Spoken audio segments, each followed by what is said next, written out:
هي الحلقات تحفظني بآيات من القرآن، هي الحلقات تملأني بحب المصطفى العدنان، هي الحلقات تحفظني بآيات من القرآن، هي الحلقات تملأني بحب المصطفى العدنان، وأخلص نيتي دوما لرب واحد ديان بروح ملؤها طهر.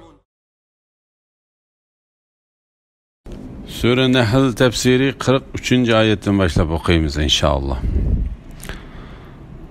Bismillah, elhamdülillah, ve salatu ve selamu ala Resulillah ve ala alihi ve sahbihi ecmain. Esselamu aleyküm ve rahmetullahi ve berekatuhu. Tövendi dehtanlağa İbn Kesir rahimahullah'ın Kur'an-ı Kerim tefsiri Uygurca tercümesi Nahl suresi 43. ayetinden başlayıp okuyayım inşallah. Ba'de. Euzu billahi mineşşeytanirracim. Senden ilgiri biz fakat erlergila vahiy nazil qilib, ularni payg'ambar qilib avatdiq.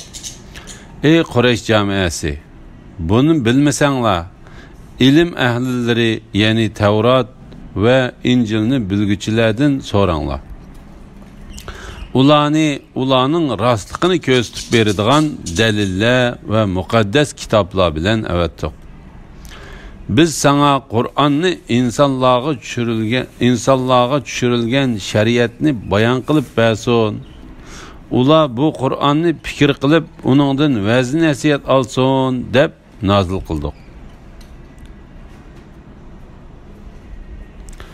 Alloh taolaning payg'ambarlarni faqat insonlar ichidan avatadiganligi. Zahak İbn Abbas radıyallahu anhumanın mundaq deganligini rivoyat qildi. Allah Muhammed aleyhisselamni payg'ambar qilib avatganda Arablar uni inkor qilib yoki ular ichidan inkor qilgan kishilar chiqib, Alloh taolo katta zot bo'lganligidan uning payg'ambarlarining insonlardan bo'lishi uning loyiq emasdir deyishdi. Şunun bilen Allah Teala bu ayetini nazil kıldı. İnsanların birge yani Muhammed Aleyhisselam'a insanlar yani kafirlarını Allah'ın azabından agahlandırgan müminlerge Rabbinin dergahida kılgan yaxşı amelleri için yuqur orunğa erişidiganlığı bilen hoş haber bergen deb vahiy kılganlığımızdan ula acablanamdı. Senden ilgari biz faqat erlarga vahiy nazil qilib, ularni payg'ambar qilib avatdiq. Ey Quraysh jamiyasi, bunu bilmasanglar, ilim ahlilari, ya'ni Tavrat ve İncilni bilgichilardan so'ranglar. Ya'ni burunqi ahli kitobning payg'ambarlari insonmidi yoki farishtalarmidi? Eğer ular perişlerden bolsa Muhammed Aleyhisselam'ın peygamberlikini inkar qilsanglar bo'ladi. Eğer ular insan bolsa Muhammed Aleyhisselam'ın peygamberlikini inkar qilolmaysizlar. Allah Teala bu vaqtda mundaq deydi. Biz senden ilgari faqat shahar aholisidan bo'lgan erlarni payg'ambar qilib, ularga vahiy qildik. Yani peygamberler sizler degandek osmon ahlidan emas. Mujahid İbn Abbas'ның bu ayetteki ilim ahlileri degan so'zning ma'nosi ahli kitobdir deganligini rivoyat qildi. Allah Teala bu vaqtda mundaq deydi. Yoki sening oltindan uying bo'lsin, yoki sen shoti bilan osmonga chiqqan. Ta ki Allah tarafından senin onun bendisi ve peygamberi ekanliging yozilgan biz o'qiyolaydigan bir kitobni elib tushmagicha sening osmonga chiqqanligingga hargiz ishonmaymiz. Ey Muhammed sallallahu aleyhi ve sellem, ularga aytqinki, Allah paktur, men faqat bir payg'ambar insonman. Allah'ın izni bo'lmasa, hech odam birer mo'jiza keltira olmaydi. Ular, ya'ni mushriklarning o'zlariga hidoyat, ya'ni payg'ambar bilan Qur'on kelgan chaqda iymon etmasliklari Allah insonni payg'ambar qilib avatamdi deganliklari uchundir. Ey Muhammad sallallohu alayhi vasallam, ularga aytqinki, mubada ziminda, ya'ni zimin ahlidek mengib yuradigan, o'ltiraqlashgan farishtalar bo'lsa edi, albatta ularga osmondan farishtani payg'ambar qilib tushiratdik. Biz senden ilgari avatgan payg'ambarlarning hammasila albatta tamoq yeydi, bozorlarda mengib yuratdi.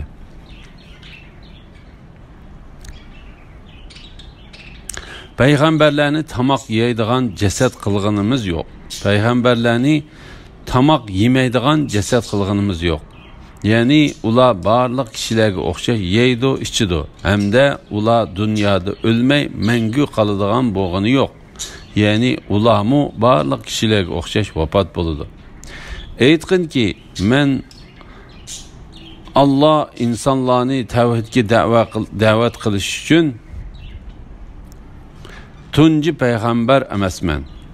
Men tunji payg'ambar emasman. Mendan ilgariki nurg'un payg'ambarlar elib kelgan vahiy bilan keldim. Nemishqa meni inkor qilasizlar? Ey Muhammad sallallohu alayhi vasallam, aytqinki, men faqat sizlarga o'xshash bir insonman. Menga vahiy qilindiki, sizlarning ilahinglar yolg'iz bir ilahdir. Allah Taala payg'ambarlarning insondan bo'lganligi uchun ulardan gumon qilgan kishilarni ahli kitobdan ularning payg'ambarlarining inson yoki farishtadan ekanligini so'rab beqishga tavsiya qildi. İbn Abbas, Mujahid, Zahhak va boshqalar Allah Taolaning ularga deliller ve muqaddas kitaplar bilen avatdiq, ya'ni hujjatlar, pakitlar ve kitaplar bilen payg'ambar qilib avatganligini bayon qilganligini rivoyat qildi. Biz sana Qur'onni insonlarga tushirilgan shariatni bayon qilib bersin. Ya'ni ular bu Qur'onni fikr qilib, uningdan va'z nasihat olsin deb nozil qildik.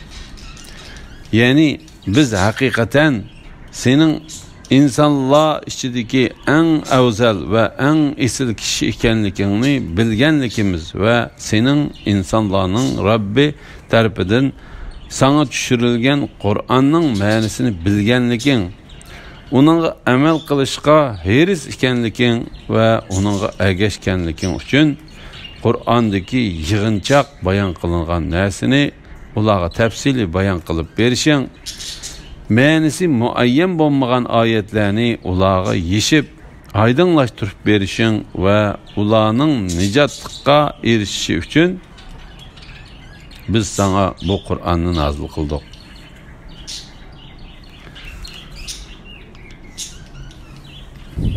Heyli mikir işletip yaman iş qilganlar Allah'ның özlerini yerge yutkizib etişidan yoki özleriga o'ylamagan yerdan azap kelişidan qo'rqmamdi. Yoki özlerini safar ustidagi chaqlarida jazoga yo'liqtirishidan qo'rqmamdi. Ular qechib qutulolmaydi. Yoki Allah'ның özlerini qadam jazolashidan qo'rqmaydi. Sizlarning Rabbinglar albatta marhamatlikdir, mehribondir. Şunu sizlarni aldırıp jazolamadi. Günahkarlarning xotirjam bo'lmaydiganligi.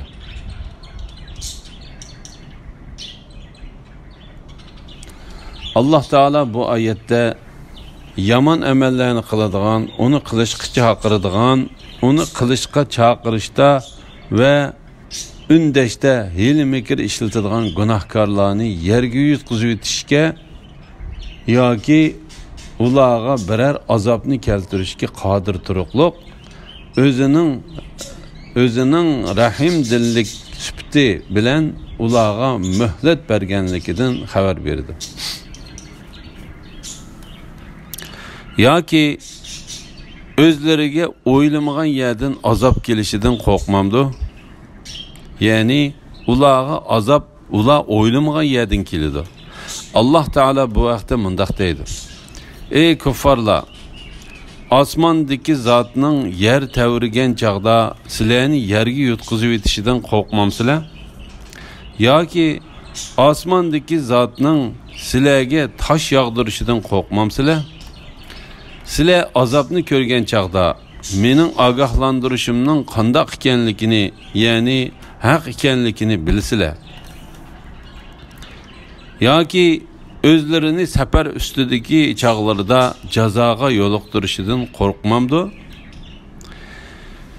Ya'ni ular o'zlarining kundalik turmushdagi hayotligi uchun qilgan safarlarda va boshqa mashg'ulotlarda aldirash yurganda jazoga yo'liqishdan qo'rqmamdi? Alloh taolo bu vaqtda mundaq deydi: Payg'ambarlarni inkor qildigan shaharlarning aholisi bizning azobimizning o'zlariga kechisi g'aflatda uxlayotganlarda kelishidan qo'rqmamdi? Shaharlarning aholisi bizning azobimizning tush vaqtida ular o'ynab turganlarida kelishidan qo'rqmamdi? Bu chaqda ular qechib qutula olamdi? Bu chaqda ular qechib qutula olmaydi. Ya'ni bular mayli qaysi holatda bo'lsin, Alloh taoloni ojiz qila olmaydi. Yoki Allohning o'zlarini qadam-qadam jazolashidan qo'rqmamdi? Ya'ni ular o'zlarini jazolag'uchidan qo'rqqan holatda turganda Alloh taolo ularni jazolaydi. Chunki bu xil jazo eng og'ir va yomon jazodir. Avfi ibn Abbosning bu oyat haqida mundaq deganligini rivoyat qiladi: Agar Alloh taolo xolisa, u hamroyining o'limidan qo'rqib turganda jazolaydi. Mujohid, Qatada, Zahhak va boshqalardan shuning o'xshash rivoyat qilingan. Sizlarning Rabbinglar albatta marhamatlikdir, mehribondir. Shuni sizlarni oldirib jazolamadi. Bu vaqtda Imom Buxoriy va Muslim mundaq deb rivoyat qiladi. Alloh taolodan boshqa aziyatni anglab turibmi, uningga sabr qiladigan biri yo'q. Haqiqatan ular Alloh taoloning bolasi bor deb tuhmat qiladi. Halbuki Alloh taolo ularga rizq berdi va ularni salomat qiladi. Imom Buxoriy va Muslim yana mundaq rivoyat qiladi: Haqiqatan Alloh taolo zolimga muhlat berdi. Alloh taolo uni jazolagan vaqtida hargizmi qo'yib etmaydi. Ondan Payg'ambar alayhisalom: Rabbing zolim yurtlar aholisini halok qilsa, ayni shunda halok qiladi. Allohning azobi haqiqatan to'limi qattiqdir. Nurg'un shahar aholilari zolim turuqliq, ularga men muhlat berdim. Ular bu muhlatga mag'rur bo'lib ketdi. Ondan ya'ni ularga uzoq muddat muhlat berganimdan keyin ularni jazoladim.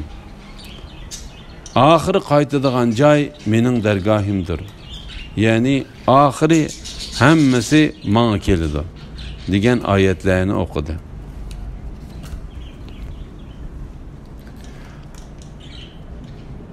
Ular Allah yaratgan şeylerinin sahillerinin boysungan halda Allah'a secde qilish yüzüsüden o'ng solga mahil bolup turganligini ko'rmidi mi? Osmonlardagi va zimindagi hayvonotlar, farishtalar Allohga secde qiladi. Ular Allohga secde qilishdan cho'ngchilik qilib bosh tortmaydi. Ular o'z ustidagi Rabbidan qo'rqidi. O'zlariga buyurilganni qiladi. Hamma narsaning Alloh taologa sajda qildiganligi. Alloh taolo bu oyatda o'zining kattaligidan, buyukligidan va ulug'ligidan barliq jonliq va jonsiz narsalarning ibodatga taklif qilingan butun inson, jin va farishtalarning uningga bosh egadiganligidan xabar berdi. Va yana Alloh taolo o'ng so'lga soya tashlab turadigan barliq narsalarning atigan va kashqurun taraflarda o'z soyasi bilan Alloh taologa sajda qiladiganligidan xabar berdi. Mujahid kun qayrilgan chaqda hamma narsa g'olib va buyuk Alloh taologa sajda qiladi dedi. Qatada, Zahhak va boshqalarmu shunga o'xshash dedi. Bo'ysungan holda Allohga sajda qiladi. Mujahid her narsening sajdisi uning soyasidir. Tağlarning sajdisi mi uning soyasidir dedi. Abu G'olib Shayboni mundaq deydi. Dengizning to'lqinlishi uning namoz o'qiganligidir. Alloh taolo ularning sajda qiladiganliklarini isbotlash bilan birga yana mundaq deydi. Osmonlardagi va zimindagi hayvonotlar, osmonlardagi va zimindagi hayvonotlar, farishtalar Allohga sajda qiladi. Alloh taolo bu vaqtda mundaq deydi. Osmonlardagilar va ziminlardagilar, ya'ni farishtalar, insonlar va jinlar ixtiyoriy va majburiy yo'sinda Allohga bo'ysunadi. Ertagan oqshomda yani davomli turda ularning soyalariga bo'ysunadi. Ular Alloh taologa sajda qilishdan cho'ngchilik qilib bosh tortmaydi. Ya'ni farishtalar Alloh taologa ibodat qilishdan bosh tortmasdan sajda qiladi. Ular o'z ustidagi Rabbidan qo'rqadi. Ya'ni ulug' Rabbidan qo'rqqan va titirgan holda sajda qiladi. O'zlariga buyurilganini qiladi. Ya'ni ular hamisha Alloh taologa bo'ysunib, uning buyruqlarini o'rindaydi va to'sqan ishlardan yanidi.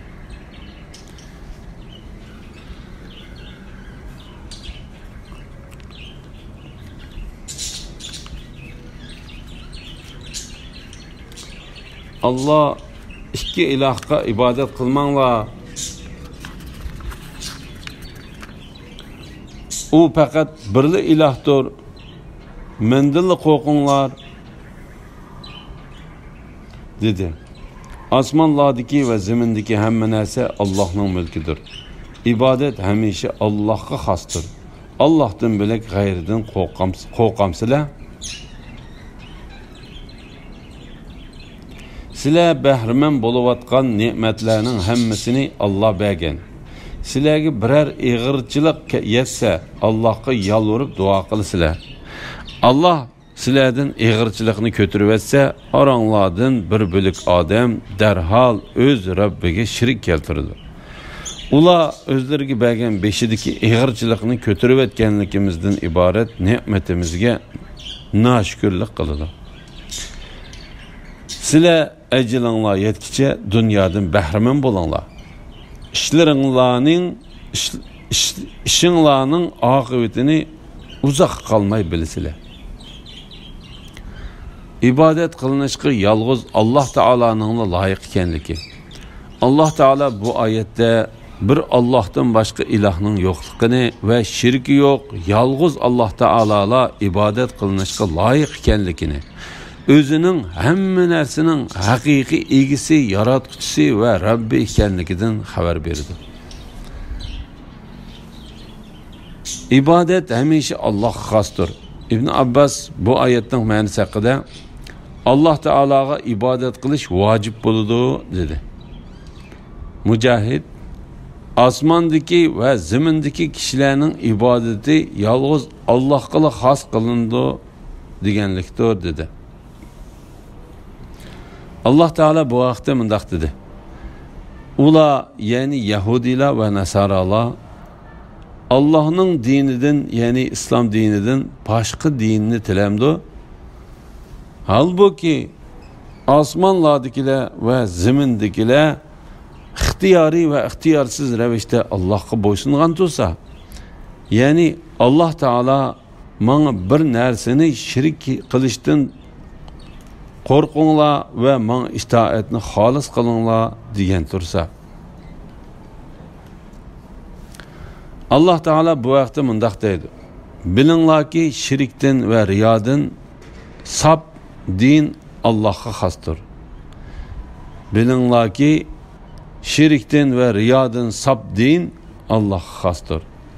Ondan Allah Teala özünün menfaat beriş ve ziyan yetkizishga ega ekanligini, bendilerge bergan nimet, rizq, salomatlik ve yordamning ularga ato qilgan rahmati ve yaxshilik ekanligini xabar berdi.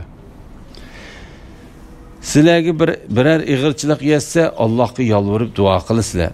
Ya'ni sizlar Alloh taolodan boshqa birsining ziyonni ko'tarib o'tolmaydiganligini bilgachga, sizlarga ziyon kelgan chaqda Alloh taolodan ziyonni ko'tarib o'tishni tilab iltijo qilasizlar va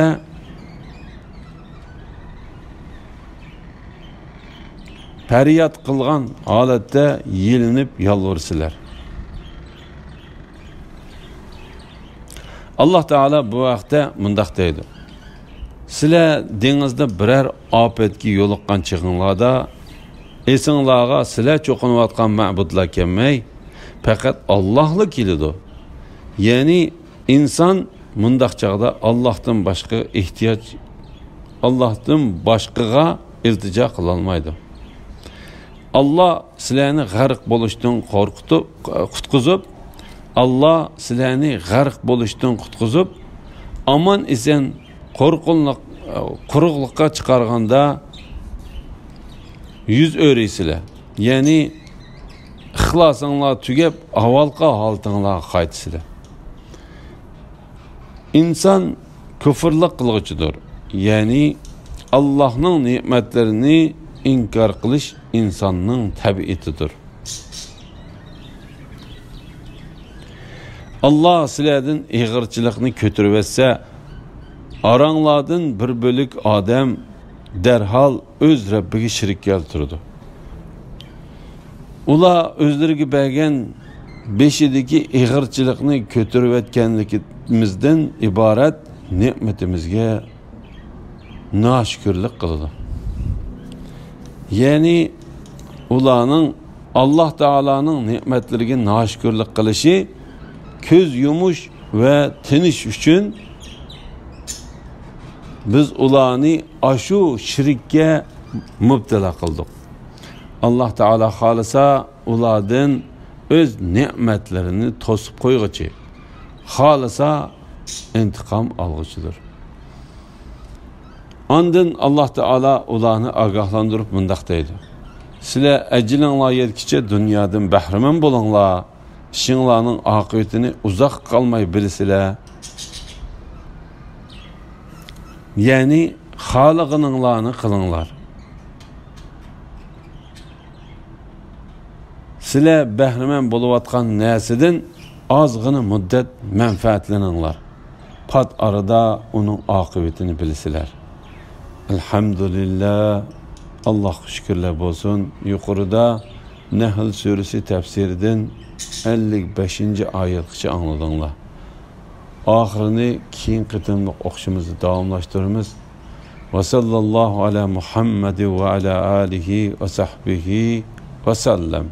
Assalomu alaykum va rahmatullohi va barakatuh.